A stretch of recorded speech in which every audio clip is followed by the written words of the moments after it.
Blog Talk Radio. Good morning and welcome to TimeToPlay.com's Empower Half Hour. And my name is Doreen Guma. I'm the founder of the Time to Play Foundation, which is a 501c3 not-for-profit corporation with the mission and purpose to enrich the lives of others through programs, public awareness, outreach activities, events, and learning opportunities that further the concept of enjoying life. And I know that's a big mouthful. Basically, we're an advocacy organization inspiring everyone to enjoy life. And people say to me all the time, that's not possible. Everyone, how could you inspire everyone? What about kids, or what about seniors, or what about, and guess what? Who do you exclude from loving their life? Who do you exclude from enjoying life? So we are a hub of resources for everyone to enjoy life. So if you go to timetoplay.com, you will, find a ton of articles and a ton of resources, the Enjoy Life Community Project, the Pre-Invent Your Life Project, the I Can Be Extraordinary Self-Esteem, Self-Compassion, Self-Love, Self-Worth, and Self-Empowerment Project. So you can find out a whole lot of information. I've been working on this for a really long time. My name, again, is Doreen Guma. I am a board-certified healthcare executive. I am a life coach. And for over 30 years almost, I've been watching people become more sick and more sad and decided there has to be a better way. So that's where this whole thing started, and I am grateful to have a great team. One of the people that are on my team today is Jackie Demeri, and she has written a book called Animooves, which she'll talk about a little bit. And she's going to discuss — good morning, Jackie, by the way. Good morning, Doreen. So as I'm rambling on with all these cool ideas and thoughts, but one of the things that we're going to discuss today is mindfulness. And I met Jackie, of course, everybody I meet is kind of by accident. We were exhibiting at an event, and she walked over, and we started talking, and she's amazing. So, Jackie, talk about your background, including your holistic nutrition background and stuff, because people need to sort of see a little bit of a big picture about you. Sure. Well, I've been practicing yoga for over 30 years, and I've been teaching it now for, I would say, about half that time, so about 15 or more years. And I have a degree in English literature and a teaching background, Montessori certification as well. But the yoga was always coming along with me and infusing the different things that I did. I went on to get my certification through the Integrative Institute for Nutrition, IIN, in health coaching. And I've also studied with Victoria Moran at her Main Street Vegan Academy as well. And that's just some of the things I've done. I'm kind of a perpetual student, so I'm always taking classes and learning more about health and wellness and things to share. My most recent one was a 5-year training. It was an apprenticeship with a woman named Lila Weisberger, who started the International Academy for Poetry Therapy, where we learned to use poetry as a therapeutic tool and not so much poetry to be written as an art form, although, everyone has that artist inside them, but poetry as a means of expressing yourself and getting in touch with your feelings. So, well, and that's something that we believe very wholeheartedly with the foundation is art is an expression of the soul, and we wrote a book called, and Jackie read it, If I Knew Then What I Know Now, and writing your story. And this is something for anybody that's listening to this. If something is really troubling you, write your story. Even if it's something silly that you think, like, Mike at work is very disruptive and whatever, but you can kind of see more than when you think sometimes, when you write something down, when you write a story, when you write,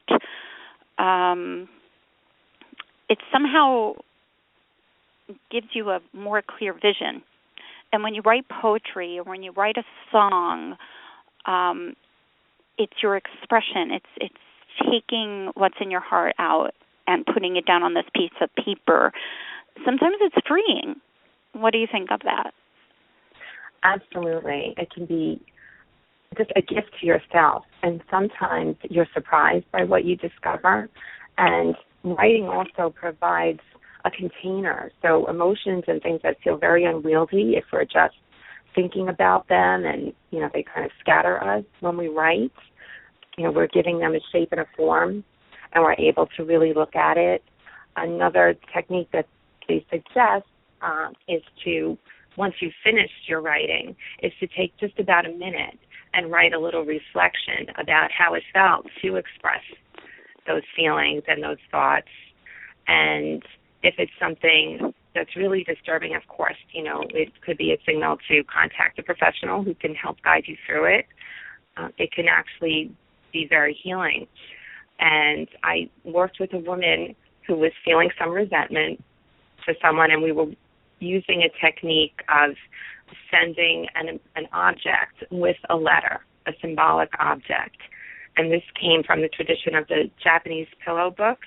I did a series of workshops, and in the Heian court in Japan, they would send letters, and then they would put an object with it that would resonate with the content of the letter. So she had listed some things like, maybe I would send this person a rose so they would wonder why. And, it was the whole thing. She was very upset. And then at the end, she said, it's just starting to feel kind of, mean-spirited on my part or petty and I said, maybe you've let go of it. And she went, I did. I feel so much better. And just those simple writing, it just allowed her to let it go. And that's sometimes just being able to let go of something is a great gift. Absolutely. And interesting that you said that. Like sometimes, this is something I've been learning along the way too. If somebody is not doing something that you think that they should, or somebody is not doing something that you expect, or if you were supposed to go see somebody and they didn't call you or something, it's not always about me. Not me, but you understand. It's not always about me. Like if you could put yourself in the me, not you, but you know what I'm saying. So it's not always about that you yourself. It's sometimes something that the other person is going through or dealing with that circumvents their accomplishment of whatever it is that you think. But we take things personally. So that is something huge when that lady had said to you, I feel like it's a little petty, because a lot of times I'll have expected somebody to do something and subsequently find out, it wasn't revolving around me that they didn't do it. It was just something else, a priority or something, and, it winds up getting done in the long run, but it made me feel bad. And this is part of growth and learning. And when you said you're a forever student, I am too. I learn all the time, because if you don't, you can't have that broader thinking. You can't get through some sort of crap that you might be going through. And very interesting, there's a statistic that I had read that over 60% of people never pick up a book after high school. And that's semi-disturbing. Yeah. Yes. I learn all the time. I'm actually reading a book right now by a Dr. Seligman. It's called Flourish.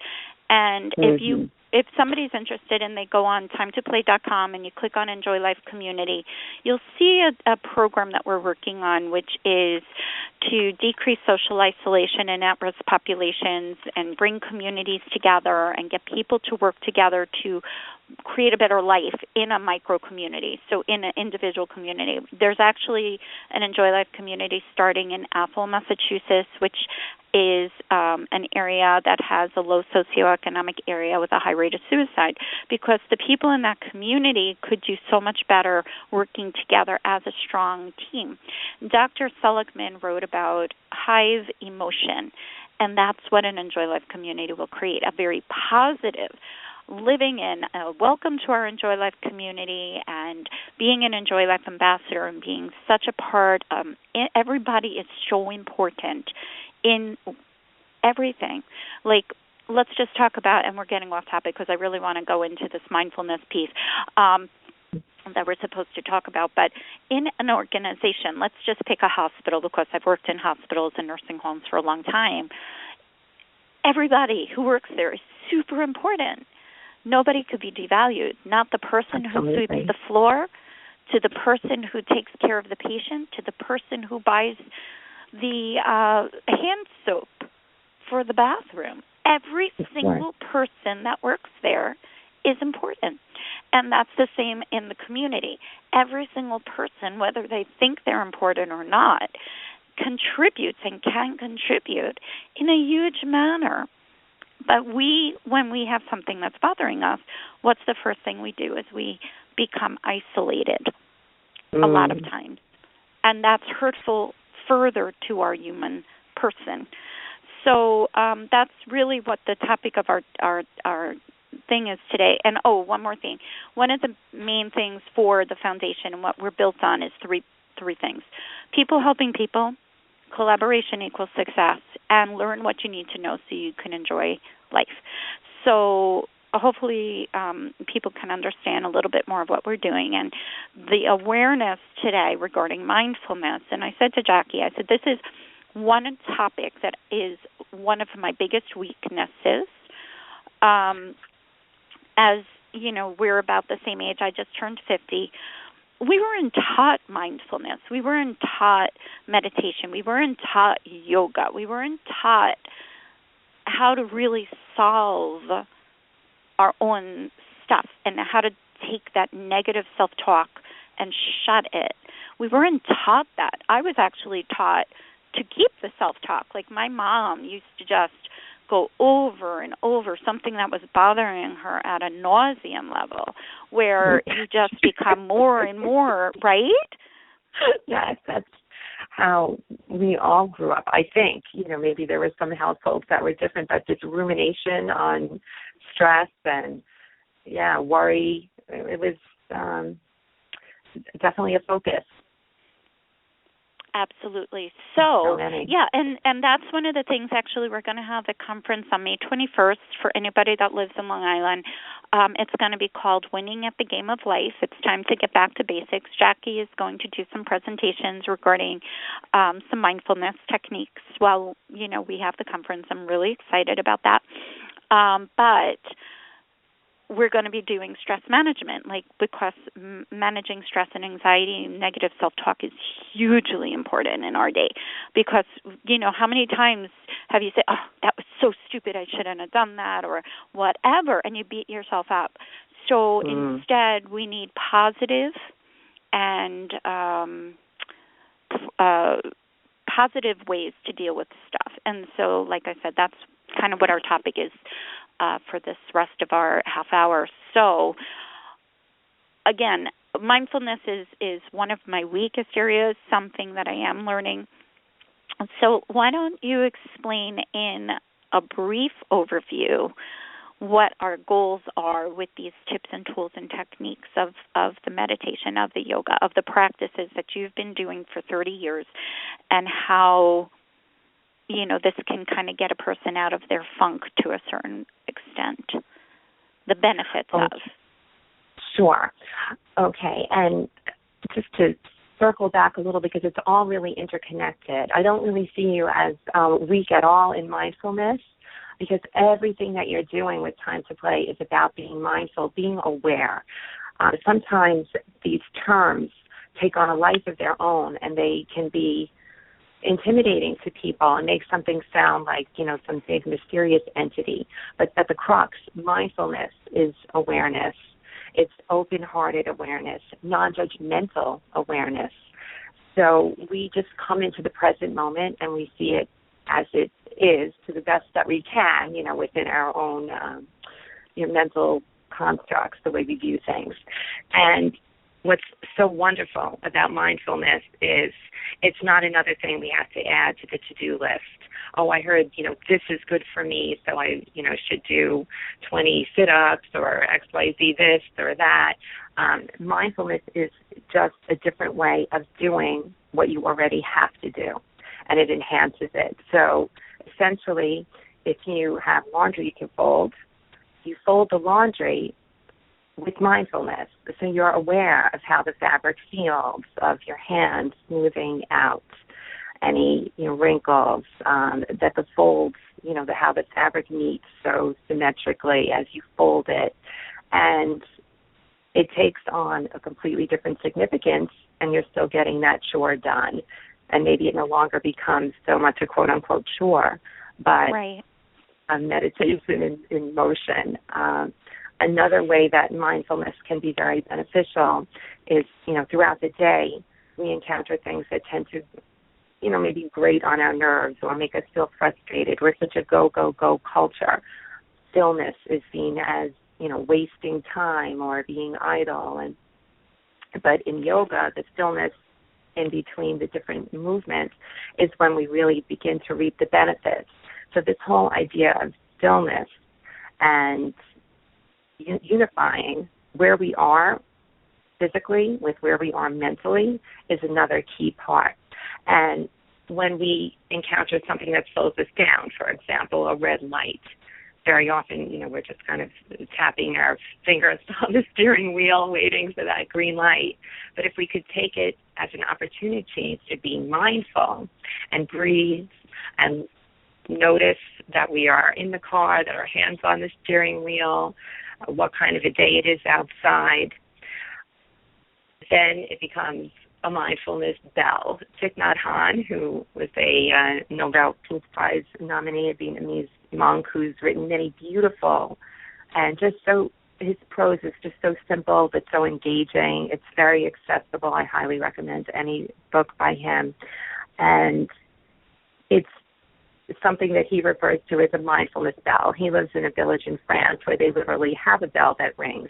And when that bell rings, it's a call to awareness. And that's when we stop and we breathe and become aware. But anything throughout our day can be a mindfulness bell. He suggests even the phone ringing can be a mindfulness bell, and you just take a moment to breathe. I've come up with what I call just 3 P's, the letter P, for our mindfulness practice. And the first one is posture, so that when you become mindful, first of all, become aware of your posture, because our posture influences our mind. So we want to lengthen the spine and relax the shoulders away from the ears and relax the facial muscles. In particular, the jaw communicates with the brain. If we're under duress, we clench. It signals to the brain that we are in a stressful situation, and then the body responds in kind, releasing stress hormones. But if we're clenching unconsciously and we're not really in danger, we don't want to set in motion that stress hormone cycle. So we want to really relax the jaw, let the body and mind know that we're okay.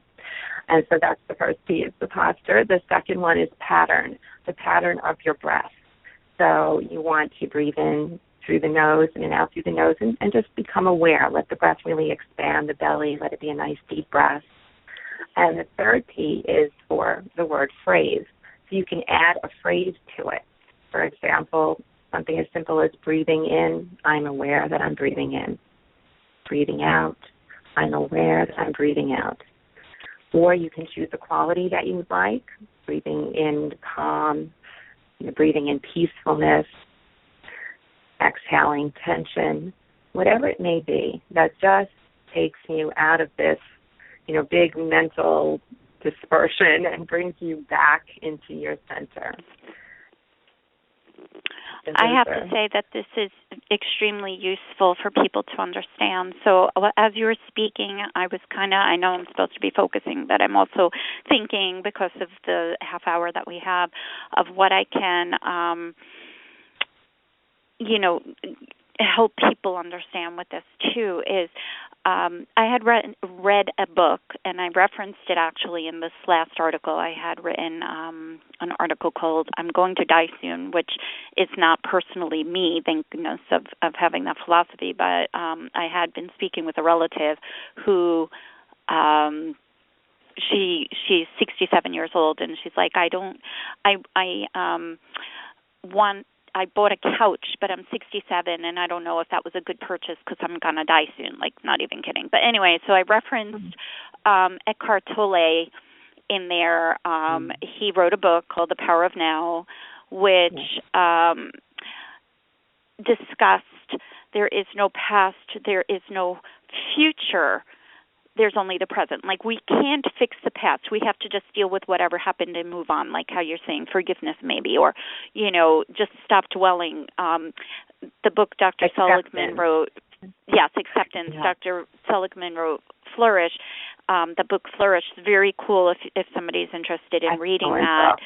It's an excellent book. That is the practical application of the Enjoy Life Community Project. It is incredibly symmetrical to what I kind of put together here with this. Nevertheless, in there, he wrote, deal with it.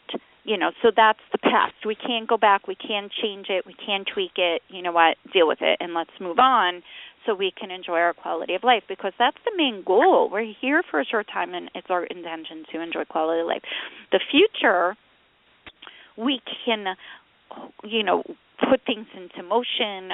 We can plan. We can have goals. We can do stuff.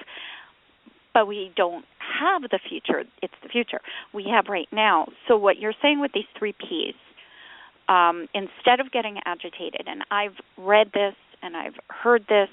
You're online at the store, and it's a long line, and it's annoying, and that's where in religion, I'm going to just pull things so that maybe people have practical reference, but the beads for the Our Mary, rosary. The rosary. Yeah. Right. Yeah. So that's where the rosary even came from, because if you're in a traffic, and I've heard, this is something that people have told me, a practical use of things that they do. If they're in traffic, they actually have rosary beads that they take out, and they sit there and they do that. It's calming, and centering. It is up to the individual person to find what works for them. So the 3 Ps is a tremendous tool, I think, for us to get present again. And, in the book, if I knew then what I know now, I referenced, I spent many, many years, just driving in oblivion. I really did. Because of always rushing. I had the kids, I had the work, I had the stuff, right? Absolutely. And then all of a sudden, that there's leaves on the trees, or the leaves are off the trees, or there's snow, and I'm like, where did that day go? Where did that week go? It's always Christmas. It's always Friday. So getting ourselves to take a minute to stop is so important. It really is. And what it does is it slows things down so that we really are aware of the life that we're living, that we live more intentionally then, because we're not just being scattered by the wind. We're aware of where we are. And a nice analogy is a sunrise. If we stop and look at a sunrise or a sunset, we don't have to think too much about being in the present moment. We're just absorbed in it, in its beauty, and then that somehow helps us to relax. Everything starts to kind of let go, and we're just caught in that beautiful moment. And there are so many of those things available to us all of the time that if we just stop and take notice. I know also with my kids, running here and there, now they're grown, and in retrospect, I think about their sweet little faces when they were little. And I had really tried to be aware and to notice, the sweetness. But sometimes in the moment, it's really hard to do that. But it's so fleeting. They're grown men now. Those little people are gone. So, we want to savor every beautiful thing in our life as best we can. And we do live in a time that pulls us in a lot of directions. But the beauty of doing this deliberate mindfulness consistently is that we'll do it spontaneously more often.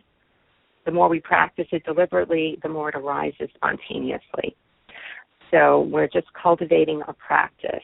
So any opportunity you have, you do it. Your mind will wander. That's fine. The big thing is no judgment here. But you just bring it in. Again, it's not something you have to make more time for. It's not another burden. It's just, okay, I'm stuck in traffic anyhow. Why not be mindful and give my body and mind so many physical benefits as well. There's the mental benefits, but it also helps to relieve stress, improves heart health, helps alleviate GI symptoms. It's important now in the treatment of depression, substance abuse, anxiety, OCD, eating disorders. Dr. John Kabat-Zinn has a center for mindfulness in medicine at the University of Massachusetts. He's been featured on many television programs as well. Anderson Cooper went to his center and he practiced the mindfulness and learned about its benefits. It was actually a very cute segment. He had to give up his cell phone, and he was not happy initially, but then he really appreciated the mindfulness experience. So it's just something so simple, so easy to incorporate into our day. And then there are the more deliberate forms where you could do more specific meditation practices. And again, they don't have to be esoteric and exotic. They can be from your own faith traditions. And the rosary was a great example. Most traditions have some type of a bead, and the beads serve as a focusing point. There's, sensory, and we're moving the beads. But in addition to that, our fingertips are connected, these reflex points on the fingers. When they put you on a scan, as you press the fingertips, it lights up different areas of the brain. So you are doing something physiologically impactful as well. So it doesn't have to be something alien and foreign. It could be, just, the rosary beads that you grew up with, or the Buddhist tradition has mala beads, or you can just use your fingers and press, if that helps ground and focus you as well. So it can be very doable. And I think that's so key, because the last thing people need is to feel like, oh, wow, just when I need another thing on my list that I might not get to in a day. But from a very practical standpoint, most mishaps occur when our body is in one place and our mind is somewhere else. This lack of attention or focus, clearly, on the road, we've all had those, oh my goodness, a near miss because we were distracted. The more we can bring our mind into our body and where we are right now, we really do minimize losing things, even just tripping and falling. There's so many things that can cause major problems for us. No, you're 1,000% right. And you know what? How many times a day do we lose things? Or how many times a day, oh my gosh, I can't find my keys, or oh, I forgot what I was going to do, or and that is because we're so being pulled in 10,000 directions. That's one thing that we had done years ago, and, like Jackie's saying, the fleeting family, like our family is here, there, and everywhere. We never see anybody, but we used to make no cell phones at the kitchen table. We actually stopped and talked to each other for a little while, maybe even 5 minutes, just to take a minute and stop. So I appreciate what you're saying about that professor who, got rid of his cell phone for a little bit. And I know that's impractical in today's society, especially if you have responsibilities at work, or you have to worry about if the kids need you or something, you have the cell phones and stuff like that. But just finding a way to escape for a few minutes. I know walking in nature, just being present, noticing. I do that actually when I am in traffic now. I do actually recognize that I need to use this time to look around and notice stuff that I wouldn't have, and that's just from more of an awareness. Like instead of being more harried because I'm in a traffic or more rushed or more distressed or, oh my gosh, that kind of unsettled feeling, instead to say, so what am I passing? Just to bring stop that awareness. Be in what that you very mentioned about the family. moment. Sorry. Oh, yeah.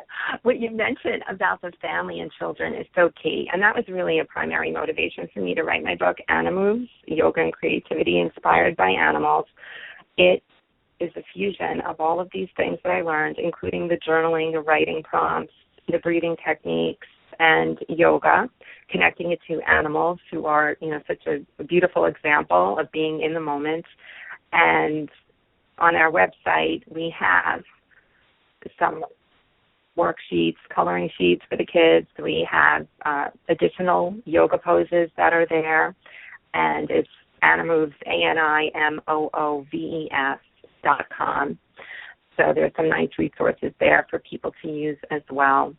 And just beginning to introduce these things to the children, sharing them as a family, you give your children such a priceless gift, because this is something that will serve them their whole entire lives. Well, this is an incredibly important thing, and that's what we're working on, and Jackie is part of the Time to Play Foundation team, but we do have a program called Pre-Invent Your Life, and one of the things that we are working on is to provide, through the program, tips and tools that we can actually give to our kids, because my philosophy is you shouldn't be 50 years old trying to figure out how to love your life, but we should be doing this at a much earlier age. And if we get to the kids, my ultimate goal is prenatal. If we get to the moms, to teach the kids these different tips and tools, like seriously, again, when I said earlier that mindfulness is one of my weakest subjects or topics, none of us, I don't think, were taught, well, I can't really say that because I think there's always been people who believed in meditation and yoga and all that kind of stuff for billions of years. It's a very long practice, but I wasn't taught any of these things. I was just taught make your lists and rock your day. The more you can accomplish in a day, the better. How fast can you get that done? How fast, and it really was, in my opinion, not necessarily the best way. Loving your life and taking time and enjoying every moment, savoring the kids, like Jackie's saying, and I wrote it in the book, literally I wish that I had been more aware, so instead of rushing through bath time or rushing through dinner or rushing through because I had to get it done and they had to go to bed and we had to go to school the next day, just those little simple things could have been savored a little bit more. Unfortunately, you can't go back again, but you can, learn and move forward and put this practice into your day now. So, again, we're going to be having the conference. More details will be following on May 21st, and that's Jackie's topic. We're going to be doing the mindfulness. We're also going to be doing a chair yoga program at the conference, and it's going to be very cool. And, this is a forever practice here. We are learning what we need to know so we can enjoy life, and these little things that we bring, just one little small thing that you could put into your day that's not extra and that's not, adding to your hecticness, because everybody's hectic, let's face it, especially in our day and age, which survival is becoming more prevalent, I think, for a lot of people.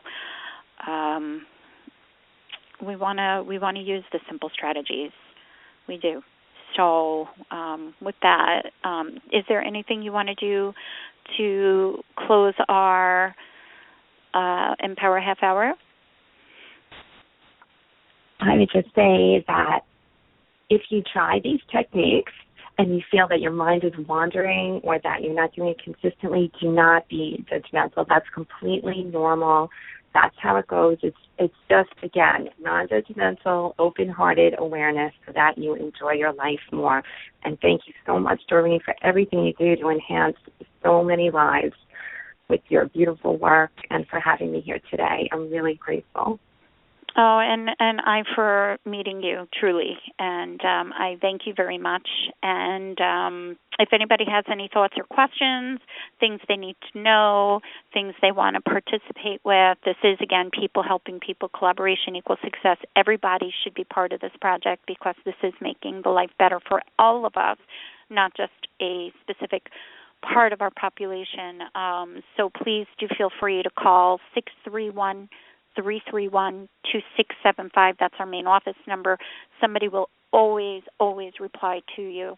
I hate these people that you go on their websites or something and you can never reach the people. Like, seriously, before he died, Wayne Dyer, I really wanted to reach out to him. He had a I Can Be Extraordinary type of program. I wanted to talk to him about what we were working on. I couldn't find a way to reach him. He did wonderful work, and, that's the power. You work with people who do like things. It's collaboration, not competition, and you get further faster. That's my opinion. So please feel free to give us a call or email at info@timetoplay.com. And I'm grateful, truly, for everything that everybody is part of for this project, because through working together, we can make such a difference. And thank you again, Jackie, for being part. And everybody have a great week, and we'll talk to you soon.